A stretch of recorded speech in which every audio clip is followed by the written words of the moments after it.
Good day everyone, I am Eileen Rebalbas Tolorito. So today the group 3 are discussing the chapter 3 about the Philippine history, spaces for conflict and controversies. So here are the learning objectives of this lesson. First is to interpret historical events using primary sources.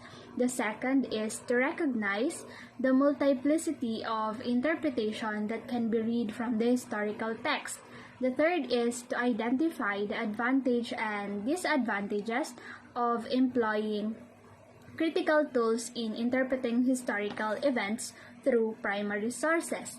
The fourth or the last one is to demonstrate ability to argue or against a particular issue using primary sources. In this chapter, we will analyze the 4 historiographical problems in the Philippine history in an attempt to apply what we have learned thus far in the work of historian and the process of historical inquiry. So, the 2 key concepts that need to be defined before proceeding to the historical analysis of problems in history are interpretation and multi-perspectivity. So, what is historical interpretation?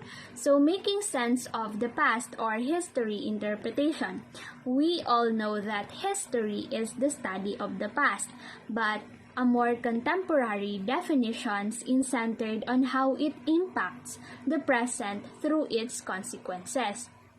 So, according to Geoffrey Barraclough, he defines that history is the attempt to discover, on the basis of fragmentary evidence, the significant things about the past.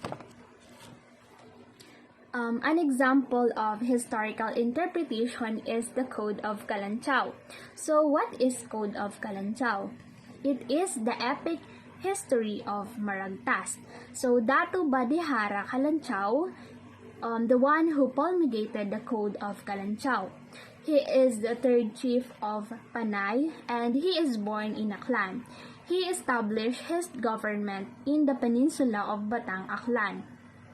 So historians utilize facts collected from primary sources of history and draw their own reading so that the audience may understand the historical event in essence of make sense of the past. So meaning to say, the historical interpretation are vary accordingly to who reads the primary source, where was read and how it was read.